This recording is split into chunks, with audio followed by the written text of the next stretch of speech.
আসসালামু আলাইকুম, কেমন আছেন সবাই? আশা করি সবাই ভালো আছেন। আজকের ভিডিওটা শুরু করলাম ছাদ বাগানের এই সবুজ অংশ থেকে। এই পাশটা কিন্তু মাশাআল্লাহ একদম সবুজে সবুজে ভরা।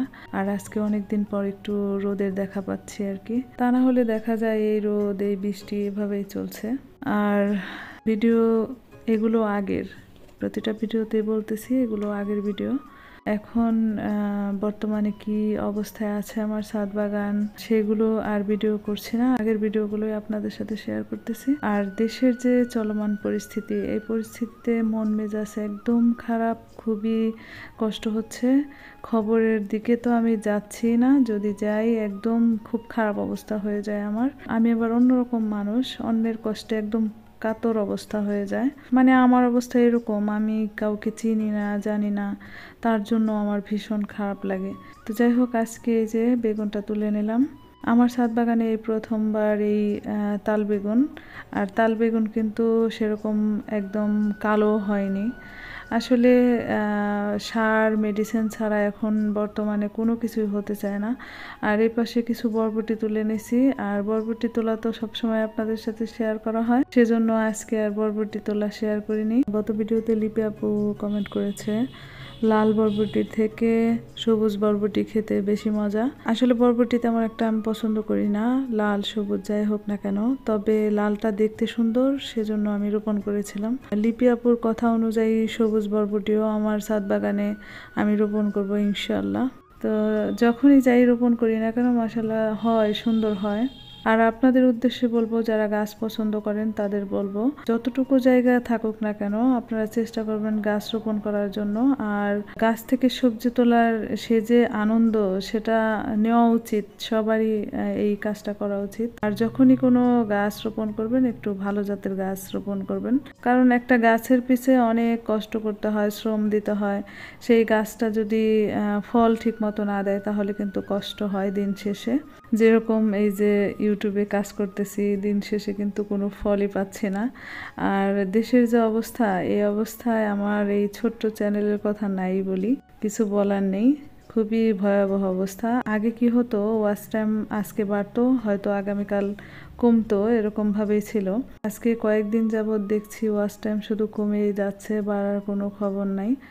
আমি জানি না আমার ভিডিওতে লাইক যোগ হচ্ছে না, ভিউজ কমে যাচ্ছে, ওয়াচ টাইম কমে যাচ্ছে। হয়তো চ্যানেলটা আমার চালানো সম্ভব হবে না, তারপরও যখন খান সাহেব আমাকে উৎসাহিত করে তখন খুব ভালো লাগে। আমাকে সবসময় বলে এই চ্যানেল নিয়ে কোনো টেনশন করবে না। উনি আমাকে বলে তোমার ছোট ছোট বাচ্চা নিয়ে যখন ভিডিও শুরু করছো, ওদের সেই ছোটবেলার ভিডিওগুলো থেকে যাবে, একটা স্মৃতি হিসাবে এই ভিডিওগুলো থাকবে। তো এটা নিয়ে মন খারাপ করার কিছু নাই। তো সেজন্যই আমি ভিডিও দেওয়ার একটু হলেও উৎসাহ পাই আর কি। তারপরও আছে কয়েকজন আমার ভিউয়ার্স আছে যারা রেগুলার আমার ভিডিও দেখে, সুন্দর সুন্দর কমেন্ট করে, তাদের জন্য আর কি ভিডিও দেওয়া হয়। সব মিলিয়ে চলছে দোটানার মধ্যে, একবার ভাবি ভিডিও দেব, একবার দেব না, তো এইভাবে চলছে আর কি। আসলে মনের ভেতরে অনেক কথার ঝড়, অনেক রকমের কথাই মনের ভেতরে আছে, আমরা কেউই কিন্তু ঠিকমতো প্রকাশ করতে পারতেছি না। যাই হোক, আপনাদের সাথে কথা বলতে বলতে ছাদ বাগান ঘুরে ঘুরে দেখলাম, এরপর কিছু সবজি তুলে নিয়ে আসলাম। আর ফার্মে থেকে কিন্তু 2টা ডিমও নিয়ে আসছি, এগুলো দেশি মুরগির ডিম। আর সাথে 2টা ফুল দেখতে পাচ্ছেন, মর্নিং গ্লোরি। মাশাআল্লাহ 2টা কালারই আমার ভীষণ ভালো লাগে। তো ওগুলো রেখে আমি এখন কাজ করতেছি। অনেক দিন টেবিল ম্যাটগুলো এভাবে পড়ে আছে, আর আমি প্রায় 1 মাস যাবৎ একা একাই কাজ করতেছি। সব ধোয়া মোছা আমার একা হাতে করতে হয়। আমার বাসায় যে কাকি কাজ করে উনি প্রায় 1 মাস যাবৎ আসতেছে না, ওনার মেয়ের বেবি হয়েছে সেজন্য।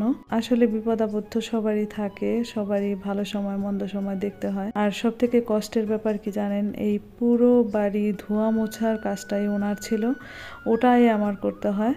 তো যাই হোক, যতটুকু পারি একটু পরিষ্কার পরিচ্ছন্ন থাকার চেষ্টা করি। আমার আবার এলোমেলো থাকলে তেমন একটা ভালো লাগে না, নিজের ভেতরে কেমন যেন একটা অস্থিরতা কাজ করে। ডাইনিং টেবিলটা অনেক দিন যাবত এইভাবে আছে, আমি যে আলাদাভাবে একটা লুক দেব সেটা কিন্তু দেওয়া হচ্ছে না। আসলে মন ভালো থাকলে কাজ করতে ইচ্ছা করে, শরীর ভালো থাকলে কাজ করতে ইচ্ছা করে। আমার বেশিরভাগ শরীর ভালো থাকে না, সাথে সাথে মনটাও খারাপ থাকে। যেহেতু শরীর খারাপ, মন তো খারাপ একা একাই হয়ে যায়। যাই হোক, আমি চাচ্ছিলাম দীপাপুর পেজ থেকে কিছু নেওয়ার জন্য।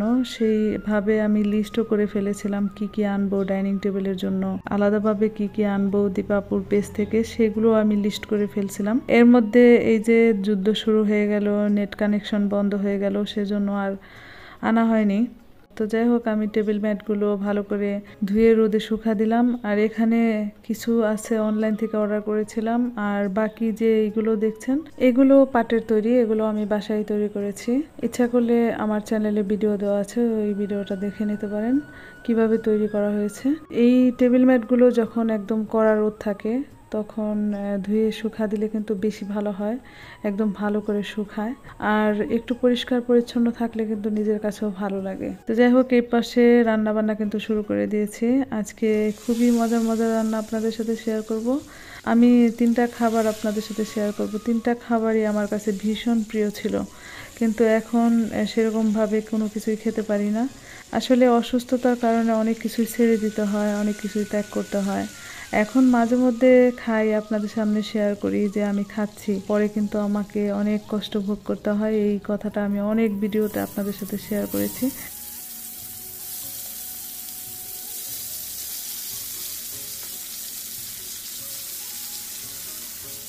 আর এই পাশে আমি টেবিলটা ভালো করে পরিষ্কার করে নিচ্ছি। আর এই যে টুকিটাকি কাজকর্ম, এগুলো কিন্তু প্রতিদিনই চলে, সব সময় করতে হয়। যেহেতু এখন কাজের কোনো সাহায্য করার লোক নেই, সব কাজই আমার করতে হয়, সবই আমি করি, কিন্তু সেরকমভাবে ভিডিওর মধ্যে শেয়ার করা হয় না। আমি চাই যে খুবই ছোট ছোট ভিডিও আপনাদের সাথে শেয়ার করার জন্য, তারপরও কেন যেন বড় হয়ে যায়। আর ইদানিং কয়েকটা কমেন্ট আমি পেয়েছি ফাতেমা ব্লগ চ্যানেল থেকে, তারপরে মিথিলা ব্লগ চ্যানেল থেকে, তারপর আছে ঝর্ণা আপু, আমার নামের নাম। তো ওই আপুটাকে আমি ভীষণ ভালোবাসি। ওই আপু আমাকে প্রশ্ন করে কিভাবে ভিডিও সুন্দর করা যায়। আমি কিন্তু ভিডিও তেমন একটা সুন্দর করতে পারি না। অনেক দিন যাবত ইউটিউবে কাজ করতেছি, আমার ভিডিও যে সেরকম সুন্দর হয় সেরকম না। আমি অনেক কিছুই জানি না, অনেক কিছুই বুঝি না ভিডিও সম্বন্ধে, কিভাবে এডিট করতে হয়, কিভাবে ভয়েস ওভার করতে হয়, কিছুই জানি না। চেষ্টা করি একটু ভালো করার জন্য, তারপরে কতটুকু পারি সেটাও জানি না। আমরা একজন আরেকজনের ভিডিও দেখি, বলে আসি যে ভালো হয়েছে, খারাপ দিকটা কিন্তু কেউই তুলে ধরি না। এটা শুধু তুলে ধরে সাধারণ যে ভিউয়ার্সরা আছে, তারা একটু তুলে ধরে যে আপনার কথা এরকম হয়েছে, আপনার কাজ এরকম হয়েছে। তো এটা সাধারণ দর্শক থেকে পাওয়া যায়। আমরা ব্লগাররা কখনোই একজনের ব্লগ দেখে বলি না যে এটা খারাপ হয়েছে। আমি যখন সাধারণ ভিউয়ার্স ছিলাম, যখন আমার চ্যানেল ছিল না, তখন কিন্তু আমি মনে যা ইচ্ছা হইতো তাই বলে কমেন্ট করতাম। একটু এদিক সেদিক দেখলে পরেই মানে যা ইচ্ছা বলে দিতাম। তো যাই হোক, এখন ব্লগার হয়েছি, এখন বুঝে শুনে কমেন্ট করতে হয়। আজকে কিন্তু সত্য কথা বলে দিলাম। আর আপুরা যারা কমেন্ট করে আমাকে জিজ্ঞেস করেছেন কিভাবে ভিডিও সুন্দর করতে হয়, তাদের বলবো আমার কাছে কোনো আইডিয়া নেই, নো আইডিয়া। তো যাই হোক, আজকের খাবারগুলো কেমন লাগছে আপনাদের কাছে? বিশেষ করে এই যে আমার ছাদ বাগানের বেগুন, আমি যে ভেজে পোলাও দিয়ে খাচ্ছি, এটা কিন্তু আমার ভীষণ ভালো লাগতেছে। আর আজকের পোলাও কিন্তু মাশাআল্লাহ খুবই ঝরঝরে হয়েছে, খেতে অনেক মজা হয়েছিল। তো আজকের ভিডিও এ পর্যন্তই। আপনারা সবাই ভালো থাকবেন, সুস্থ থাকবেন, নিরাপদে থাকবেন। আগামী ভিডিও দেখার আমন্ত্রণ জানিয়ে আজকের মতো বিদায় নিচ্ছি। আল্লাহ হাফিজ।